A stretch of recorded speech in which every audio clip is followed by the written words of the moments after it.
Hello, Victory, and welcome to today's show. My name is Matt, and I'm the marriage pastor here at Victory Church, and we are so excited about today's podcast.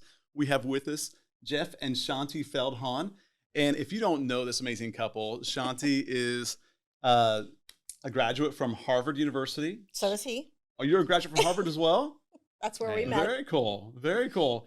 And you are a social scientist or social researcher, and you guys co-author books together on relationships. We're talking groundbreaking, best-selling books together, which is super excited to have you guys. And we're going to talk about one of your newest book that came out here very recently. Yeah, very cool. Secrets of Sex in Marriage. And I don't know about you all, but I want to know all the secrets of sex and marriage I can. Well, hey guys, the research you guys did for this book is really groundbreaking work. This is really, really cool. And what's I think is so neat is that many of the couples here at Victory actually got to be a part of their research. I know. Really, really cool. Early on. This is sort of the update. Yes. Yes. We for those of you who don't know what you're talking about, we spent 3 years on a research project, and we ended with several nationally representative surveys in order to really quantify nationally what the scoop is. But we also needed a group of Christian couples to see how they handled things and what their perceptions were. And so we did 7 events, and people were taking surveys, and you guys were among those, which was wonderful. And those surveys that the Christian couples did, we then compared that to the national group, which was, the whole Very intriguing. demographic Yes. spectrum. That is so, so cool. I love that. And we're going to find out more about that here in just a moment. But, Sure. but first, tell us, why did you guys do this? Why did you guys get into the research and studying this? And We're crazy. Yes, so Jeff and I, over the years, we've done 12 of these big nationally representative research studies.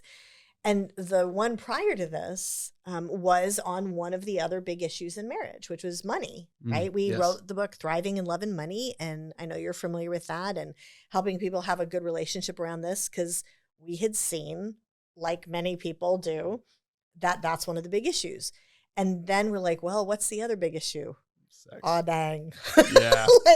We might have to actually tackle this topic, which we were hesitant to do because, Well, just as with the money topic, Shanti and I have spent years, decades now, studying relationships. But as with the money topic, it was one that we weren't on the same page about. or talking about. We just didn't. We kind of managed around it. We coped with whatever it was I was feeling about Shanti in that area, and she was feeling about that area with me. Sex was no different. Yeah. Wow. So tell me this. Tell me what's the most surprising or important thing you found from the study? I think if you back all the way up, I should explain that in the research, we identified 8 of these crucial areas that people tend not to realize really matter, right? The whole point was identifying the little things that make a big difference. If you just change this or that, it really, really helps in this area. And candidly, one of the biggest and most encouraging, honestly, surprises is that most couples aren't as far apart as I think they are. There's so That's many encouraging. ways that there's so much heartache, that's wrapped up in this, and hurt feelings and disappointment or pressure. And so you get the impression it's just these big issues, and, we're, just so far apart. And in actuality, when we actually saw the statistics, we're like, oh my gosh, even the couples that have heartache on this, it's not because of big, huge issues. There's a lot more desire for connection amongst both people. So what that means, at least as what I took away from it, is that these things feel insurmountable when to you a don't lot know of that. us. Yep. And the hope that you can have, gosh, there's solutions for this. We can get on the same page, just as we found with the money. Yeah. We can get on the same page. In this area, we can get on the same page. And I'm sure for our listeners, they're like, really? We can get on the same page with this? This is exciting. That's the reason for the podcast, right? Yes. Like that's what we're going to talk about. Yes. And so our hope is that we all can be on the same page as husbands and wives. And so this is really, really cool. So I know one of the big things is as it pertains to frequency, Yes. where you have one spouse that wants it more than the other spouse, and that creates a lot of challenges within the home and then the marriage. Yeah. And so, but I know your study really went into that, and you found some things there. Yeah, actually, what you just mentioned is by far the most common pain point, right? And it is a simple pain point of just, one person wanting more than the other. And we found that was 79% of couples. Like 21% were happily on the same page. Yeah. Like, okay, great. But 79%, that's 8 in 10 couples are not on the same page. And that's where a lot of that like heartache comes, and the pressure and the feeling disappointment and all that kind of stuff. So if that's you, you're totally normal. Like you're not alone. Yeah, for sure. And I know for so many, it's like, man, our marriage is broken, or we're just not connecting, or we're, whatever. And so that's just really encouraging to know that. Yes. Yeah. And oftentimes folks don't just say our marriage is broken. They end up thinking my spouse is broken. Something's wrong. Or I'm broken. And that's not the case with the vast, vast, vast majority of the couples we studied. Yeah, very interesting. Now, you talk about myths in your book, the myths around all this. And so will you kind of share about what these myths? Yeah. So, okay. So basically the whole book is debunking myths, essentially. Yeah. Because one of the main reasons that we have sometimes this disconnection or, whatever, is that we don't realize we have all these misconceptions rattling around in our brains, and we're operating based on mythology. Because if you think about it, what's so weird about this topic is because it's this sacred private thing. It's really, if you think about it, the only topic in marriage, the only one that you never talk about with anybody else, even your closest friends. I often kind of joke about the fact that the last real conversation about sex I had was when I was in high school. And that formative knowledge, when that comes to you from other 14 and 15-year-old boys, that's usually not the best resource. It just isn't. But because I never talked about this, I was in men's groups all my adult life. And you might hear a man kind of say to the other man, not a whole lot of action happening in our house recently. And the other guys will go, yeah, And that's about as deep as you get. Yeah. And that's about as far as you go. And so we have all of these wrong assumptions, many of them because it's what we see on the screen, on a movie or a TV show. And I'll give you an example of a really common assumption that pretty much everybody has. I sure did before we started, which is, remember we were talking about that 79%, right? Like where one person wants more than another. We all kind of think that the reason why we're not connecting, we're not on the same page, is this person just has, the person with the lower libido, they just have a lower sex drive, right? Like it's just that is the reason we're not connecting. And if you think about it, that's an immense amount of pressure for the person with the lower sex drive. I mean, it is, because then it's kind of their fault, and that person feels like it's their fault, and the higher desire person feels like it's their fault. And what we found actually is, actually they may indeed have a lower sex drive, but that is usually not the reason for not being on the same page. And so once you learn, oh, wow, like there's all these other things you can be looking for, and let's tackle that and that and that, it's like, oh, suddenly we're on the same page. That's really, really interesting. Yeah. And you feel like if it's the lower sex drive, and that's all you put that category in, you almost feel like, well, how do I fix that? How do we fix that? That feels biological. There's nothing we can do. Well, I'm guilty of that, going to my wife and saying, hey, just go see the doctor and see if they've got some kind of pill here that can Yeah. Yes. And that certainly there are medical issues. Don't hear me say there aren't. That's one of the reasons that we wrote the book with Dr. Michael Seitzma, who's this renowned sex therapist, because we wanted to make sure that we covered those kinds of things and that we were completely accurate. But one of the biggest misconceptions is that it's because this person, their relatively lower sex drive is the reason we're not connecting. And there's so many other reasons. Well, what are some of those other reasons? So yeah, let's tackle in the time that we have, let's tackle one main one. We have this idea from really honestly watching like movies and TV shows.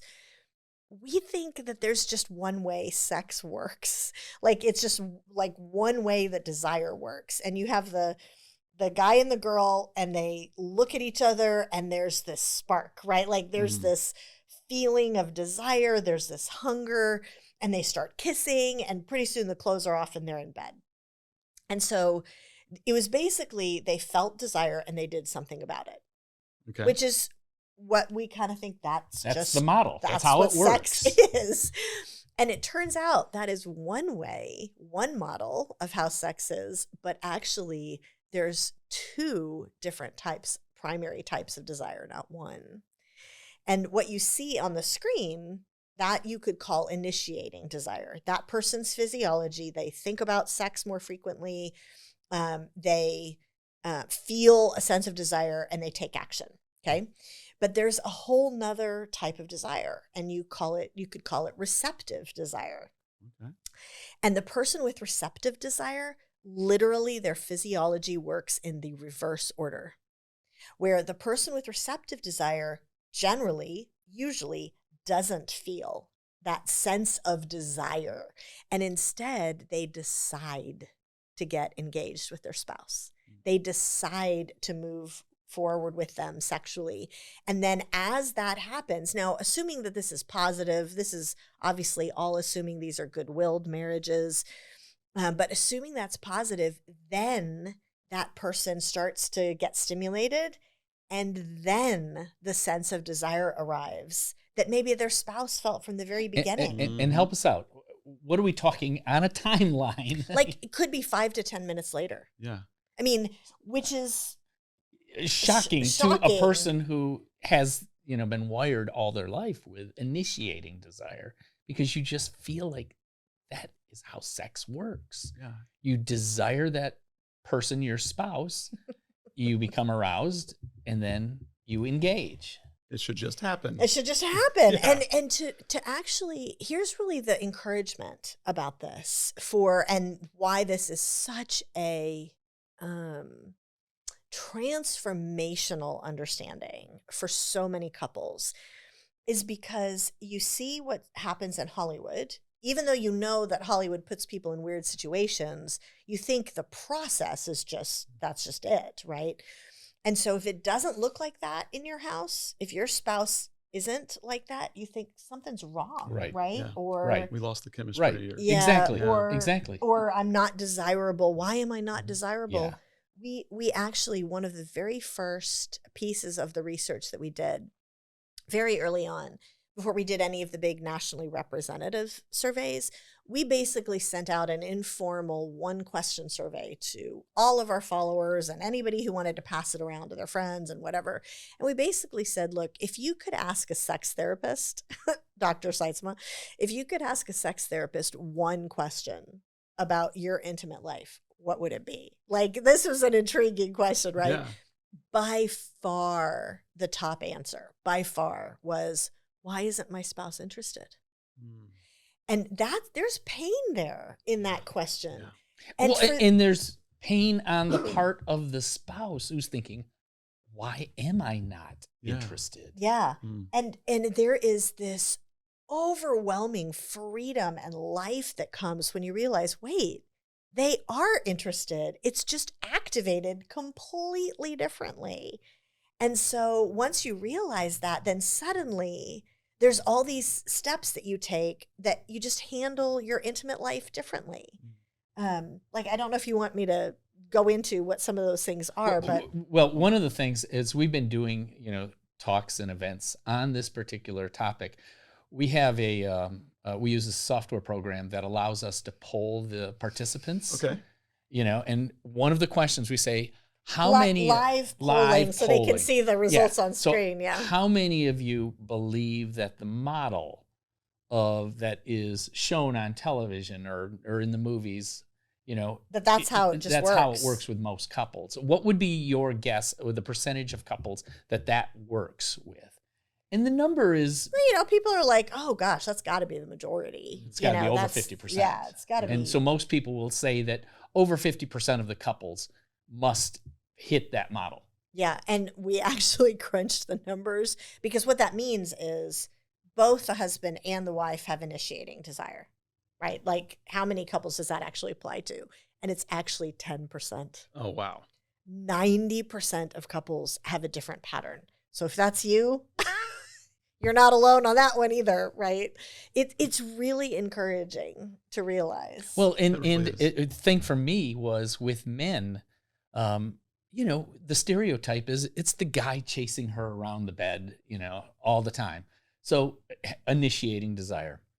And that is the majority. It is the majority, yeah. But it's about 60%, which then indicates 62%, I think, something like that. Yeah. Almost 40% of men have a different desire type, our receptive desire. And for the guys who don't have that initiating desire, they go kind of like, what's wrong with me? Why am I not interested? Why is it my wife chasing me around the bed? Exactly. I'm less than. Well, and the other thing is, this also brings up another interesting point. Sorry, we're such research nerds. We're probably bringing up stuff that people are like, move it along. But one of the other things is that I think it was 38% of men, if I'm remembering correctly, 38 were receptive. Were receptive desire. Mm-hmm. And when you look at that 38% of men, it trends towards the older men. And so you may have had initiating desire until you were, in your 60s. And then suddenly you say, wow, I'm kind of more like this. Is something wrong with me? No.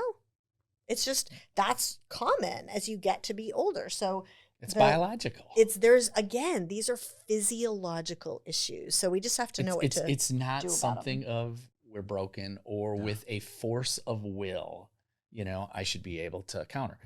But what we can do is, with the right information, get on the same page. And that's where the hope is. That's really cool. Especially because some of the things that we can do are so simple. Are you okay if I jump into what you can do about this particular topic? No, please do. Yeah. Okay, because I know I want to be careful of our time, but because it is so simple, because there are so many things that come out of this, like, whoa, what does this mean? So one of the most simple solutions, I guess, that sounds weird, but one of the most simple ways of getting on the same page is when you talk to each other about, do you have initiating or receptive desire? What does that mean? What do we do about this? And you know what? I should mention, there's actually a third type of desire. It's a very small percentage of people, but there is something called resistant desire as well. It's like 3%-ish. And that's somebody who is afraid of sex, and they will do anything to avoid it. And, it usually masks other issues. So that's a slightly different thing, because if you have that, that's a yellow warning light to say there's something else here that needs to be worked on. Like there was maybe sexual trauma or the relationship, there's significant issues or whatever. So I would say that's what do you do about it that's get some more specialized help. Mm-hmm.